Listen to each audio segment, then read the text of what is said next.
আসসালামু আলাইকুম, hello everyone, আশা করি সবাই ভালো আছেন। আমি এই মুহূর্তে শেনজিন আছি অ্যান্ড আমি আপনাদের সামনে আমার ছোটোখাটো একটা ব্লগ নিয়ে হাজির হলাম। আমার চায়না ট্যুরের আমি খুঁটিনাটি সব বিষয়গুলো আপনাদের সাথে শেয়ার করব।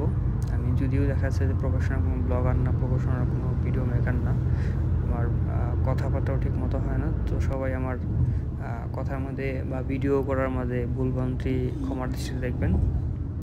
তো আজকে যাচ্ছি আমার ফ্রেন্ডের বিয়েতে। আমার বেসিক্যালি মুসলিম একটা ফ্রেন্ড আছে চায়নাতে, খুবই ভালো একটা ফ্রেন্ড, যেটা চায়নাতে আসার পর পরিচয়। অ্যান্ড লং টাইম তার সাথে আমার ফেসবুকে উইচ্যাটে কনভারসেশন হচ্ছে। অ্যান্ড ও আমাকে একদিন অফার করে বসে যে তোর আমার ফ্রেন্ডের বিয়েতে যাইতে হবে।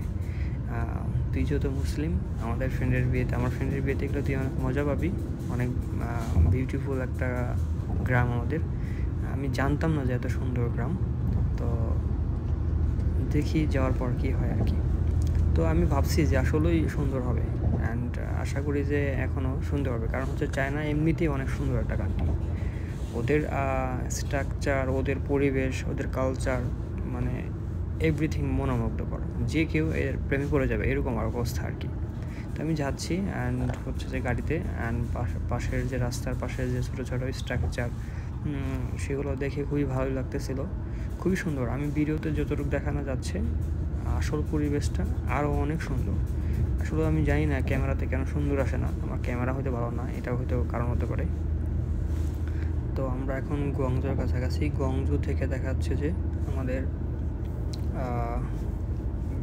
ইন্টারন্যাশনাল, ওদের দেখা যাচ্ছে যে ইন্টারন্যাশনাল কি ডোমেস্টিক একটা বিশাল একটা মেট্রো স্টেশন, যেটা 1000 কিলোমিটার দূর পর্যন্ত যায়, এরকম টাইপের অবস্থা আর কি। মানে 200-300 কিলোমিটার, 500 কিলোমিটার এরকম আর কি, 1000 কিলোমিটার তারা অধিক।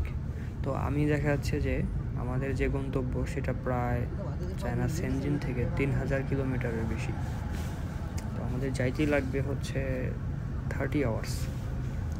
তো এখন যাচ্ছি, অ্যান্ড আমার সাথে আমার ফ্রেন্ড আছে একজনই, অ্যান্ড পাশে ট্যাক্সিতে, আমরা যেহেতু ট্যাক্সি রেন্ট নিয়েছি, এখানে আরও 2 জন লোক আছে, তারা ঘুমাচ্ছে, বাট আমি ঘুমাই নেই এখনও, কারণ আমার এই পরিবেশটা দেখতে ভালো লাগতেছে।